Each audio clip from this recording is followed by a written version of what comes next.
I have a guest that has had a completely different experience than I did. In fact, she didn't come back from her injury. She figured out how to create something out of her injury. And this is professional barrel racer and movie star, Amberley Snyder.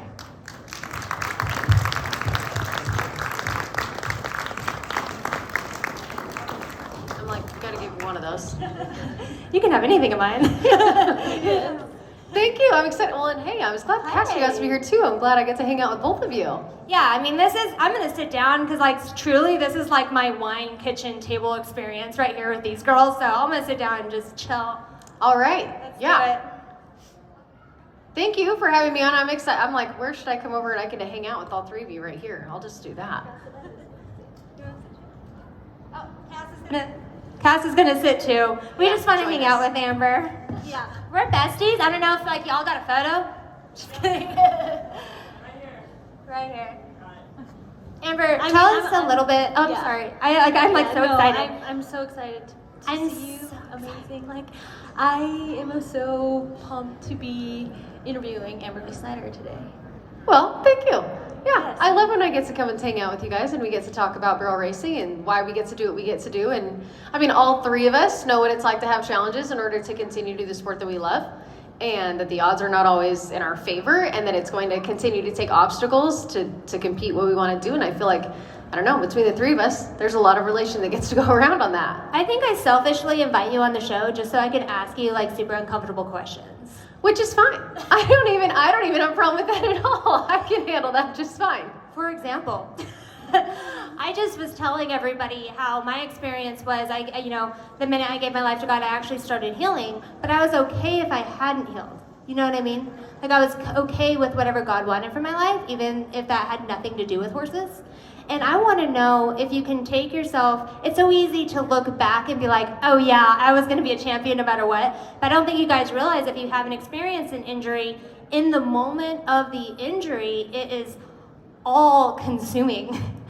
What was your experience on coming out of that and like hearing your news and being able to, talk yourself into where you are today? Well, I'll try to make this a short answer to that. I'm trying to okay, how do I want to say that? Because I mean, sitting on the side of the road after I wrecked my truck and I can't feel my legs, you immediately are thinking through, okay, how am I going to do this? How am I going to ride my horses? I can't spend my life in a wheelchair. That's not my plan.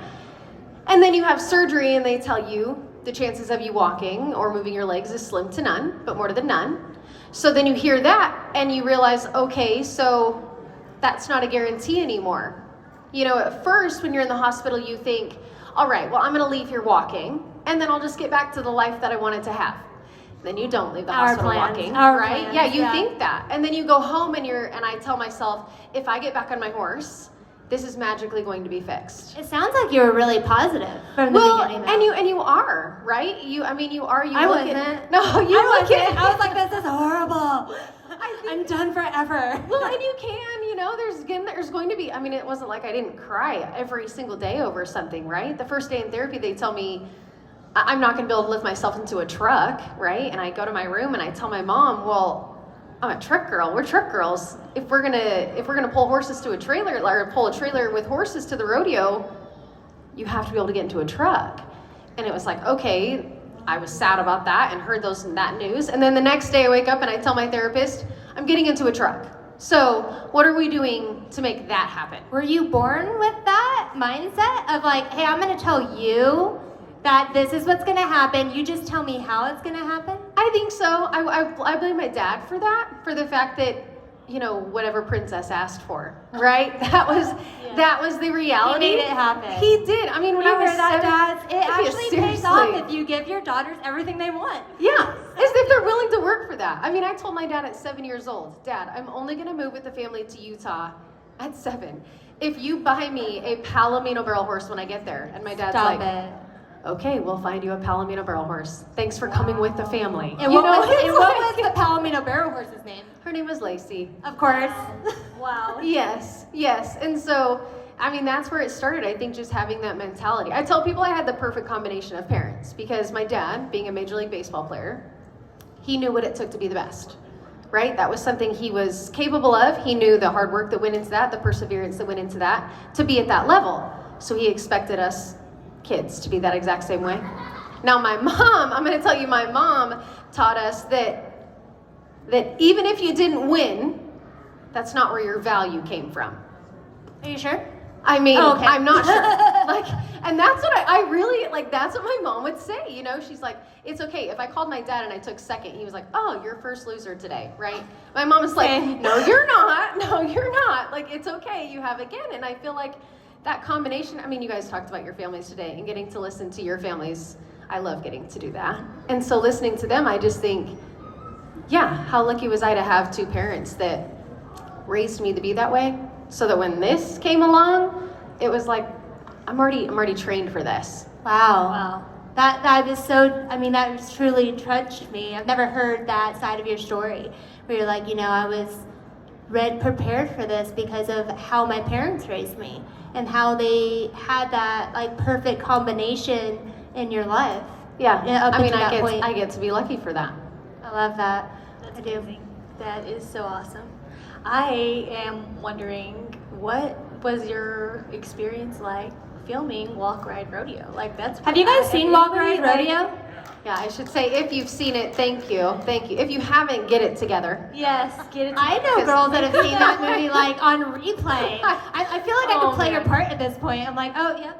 I feel like there are some parents I owe apologies to for how often it is just played Now's at your their chance. house Now's your over and chance. over and over. I'm like, man, thanks for listening to that a million times. But you know, that was really cool. Really, when they came to me in the beginning to ask to watch that or to film that, I actually told them no, because Because you were scared? Was the fear taking over? I felt like my family had been through enough the first time around. That's really, Yeah, and so I was like, no, I don't want to do that. And my parents were like, no, we should do it. Let's do it. So then, I mean, I said yes at that point because they were okay with that. So that was why we did film it, and it was cool. Every day on set was emotional. All the emotions you would think. Like, it's exciting that we're filming it. It's hard because we're reliving. It's frustrating for the stuff that they wouldn't make perfectly accurate. Yes. I mean, it's all of those emotions that you felt every day. Is there something that you would like to set the story straight on that they didn't make accurate? Oh man, you know. Now's your chance. I mean, know. we're like on live TV right now. Let's do I it. can do all sorts of things, but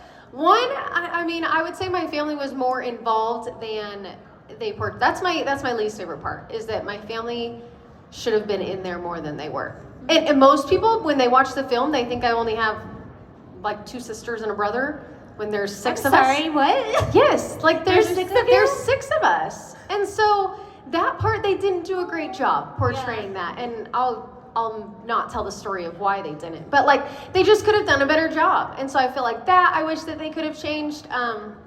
There was a lot more grunting that came out of me than in real life. And I would tell them, I'm like, I didn't grunt like that every time I did. Honest. I'm like, I didn't grunt like that. And they're like, well, it needs to look hard. I said, it was hard. But you don't I'm hear just me. trained for this, Yes, okay? I'm like, you don't hear me wheeling, going, down the road. I'm like, you don't do that. So they did add a little more grunting than what was needed in my mind. Which, yeah, I mean, that part, but I mean, they did a good job. Like, they did. And this story has gone and helped a lot of people, and I love that part of it. Yes. Beyond all the stuff that you would like to set straight about Walk Ride Rodeo, I was gonna say rock, Rock Ride Rodeo, Walk Ride Rodeo. What is the message that you were hoping, and did they end up getting the message that you were wanting to portray to the world out of that movie? Yes, I do think that they did a good job with that part. And I don't even think that I recognized that until the movie was released.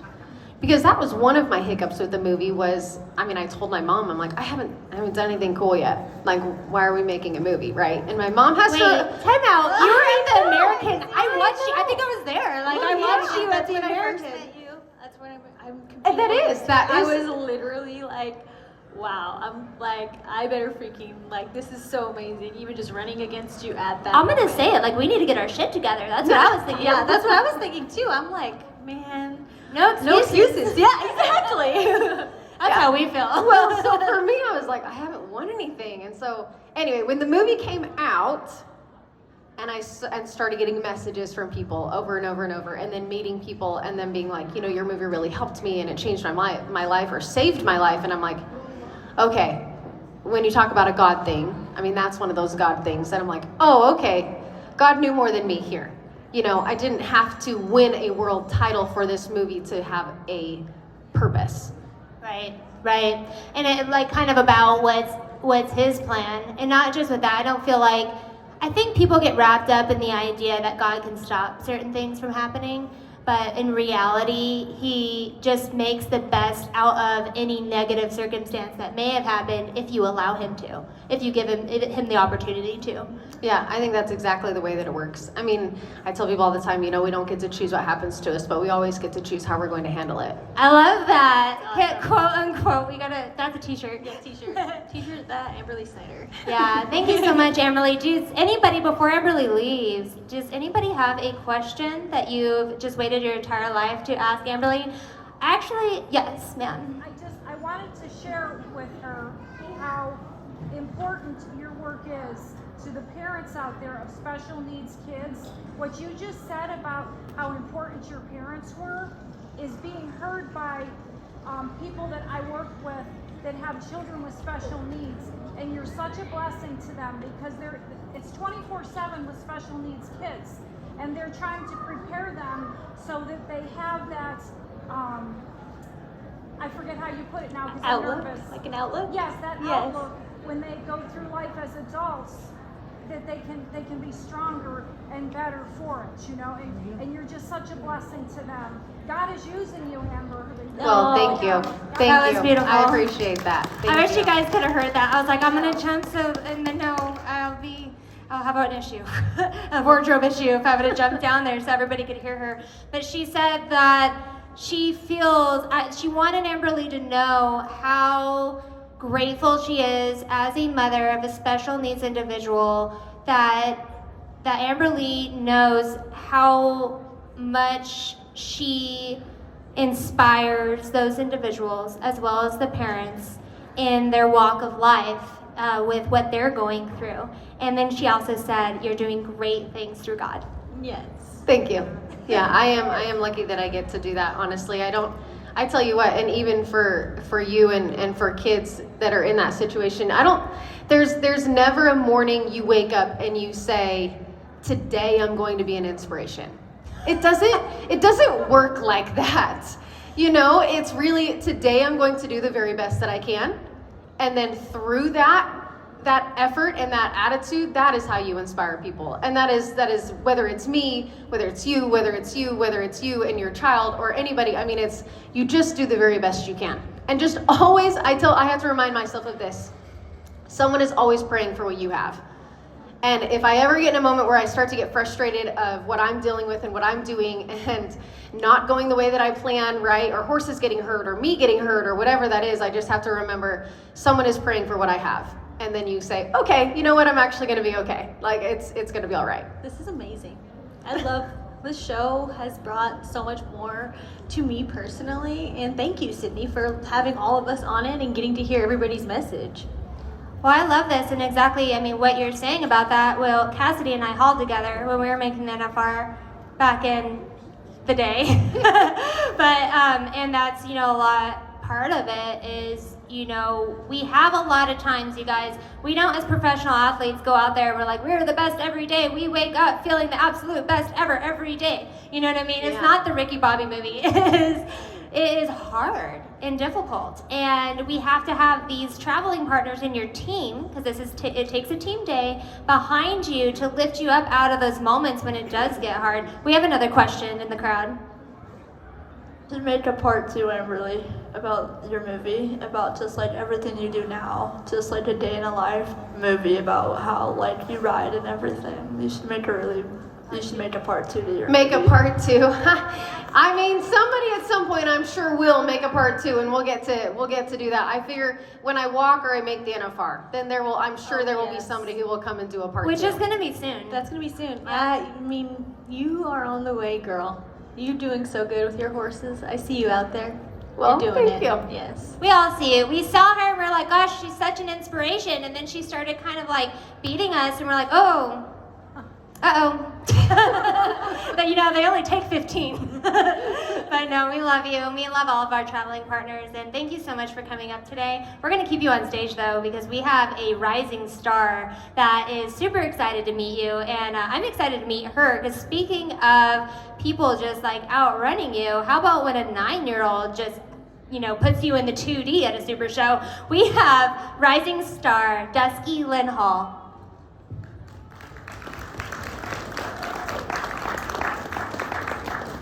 And her invisible friend, Sasha, who made it up before her. So Dusky is 10 years old right now? When did you turn 10, Dusky? A month ago. You're gonna hold it really close. A month ago. Wow. What day's your birthday? November 7th. November 7th. Yeah, you've been 10 for like a whole month at this point. Mm-hmm. Yeah, sounds right. Mm-hmm. So I want to ask you a question. I mean, I didn't know. I'm not even the host today, but since I'm up here, I get to ask you questions. I want you to tell us a little bit about the horses that you ride. I have a lot of good horses. My first one that made me ever to the American was 2 horses. One, there are 2 retired. We have Old Dog. I've done so good on him. And then we have Adidash, and she was another really good one. And then we have Dexter. I ran him at Globe Life, and he's just been an amazing horse for me. And you won Globe Life, right? No, I didn't make it.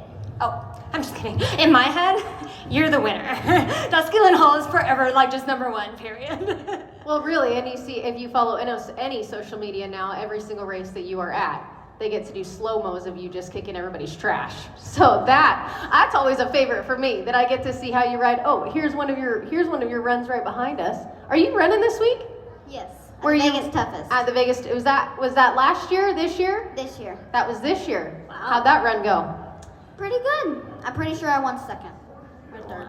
Do you have another round to do? Yes, I have the next round, and then we have a crazy day on Monday because we have the hot round and stuff, and then we have KK.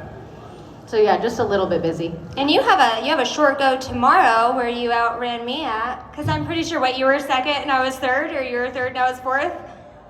Yeah, just say it's fine. Gloat, girl. This is your time. You'd be like, yes, I beat 3-time NFR qualifier Sydney Blanchard on her horse because I'm just simply the best. Right? Yeah, say it and tell us about your horse. That was a Busby horse, because we were both on Busby horses yesterday. The Blazing Jelena, he's from the Busby Quarter Horses. He's Jax, he's Jet's Letter Stabby, and he's won me a lot too. You want me to tell you a secret? That horse, when it was a weanling on their website, I tried to buy him. Stop it. I tried to buy him. And I was like, what the heck? Why did I not end up with that horse? And then you show up on him, and I'm like, Josh, God thing. that was supposed to be mine. But it's all right. You look good on him. Yeah, I'm pretty sure that it was all meant to be, right? Yeah. What are you looking forward to the most as a competitive athlete? You have already won an AQHA World Championship, right? You won Junior World. You're here, about to win the Patriot. What is your actual goal of where you want to be when you're old like us? I want to go to the NFR, and I want to win the million at the Globe Life. Amen. That's awesome. Have you done a qualifier yet this year? Yes, on Dexter. My trouble never looked so good. And how'd that go? You heading back for the semifinals? The regional finals? I guess that's what they do now for the American, right? We're going to go to Tulsa. In Tulsa. That's the regional finals. Yeah. Okay, I want to ask you a non-barrel racer question. What do you do when you're not riding your barrel horses? I don't really know that question. That was a good question. I mean, you go to school. I'm homeschooled. You're homeschooled, so you get to pick when your school is. Kind of. Kind of. Who's your teacher? K-Sample. K-Sample's your teacher. Mm-hmm. Pretty serious about it. Makes you do your work, get your work done. And then if you're not doing school, you're on a horse? Most of the time, yeah. No fun activity in between. Movies you like to watch. Sometimes do that, but I mostly play with my little dog, Riley. Little dog Riley. I love that. Dusky, were you born fearless? Probably. Most likely. Do you remember the first time you got on a horse? No, not really. But it was at a barrel race. Yeah. It was running around 3 cans. Yeah. Do you know Kassidy Dennison's made the NFR? Hi. I'm so like I watched you and your little body go around the barrels and it's amazing. Oh my gosh. I'm like, how does she do it? Like she definitely has to be born fearless. Just coming out, running the cans. Probably your mom was probably running the cans before you even ran the cans. Well, in 8 years, I look forward to Kassidy and Amberley and I all look forward to running against you here at the NFR. Yes. Hopefully. Can you believe that? It's gonna be 8 years. I know. Thank you so awesome. much, sweetheart. You're so amazing. Give a round of applause for Dusky Lynn. I do believe that it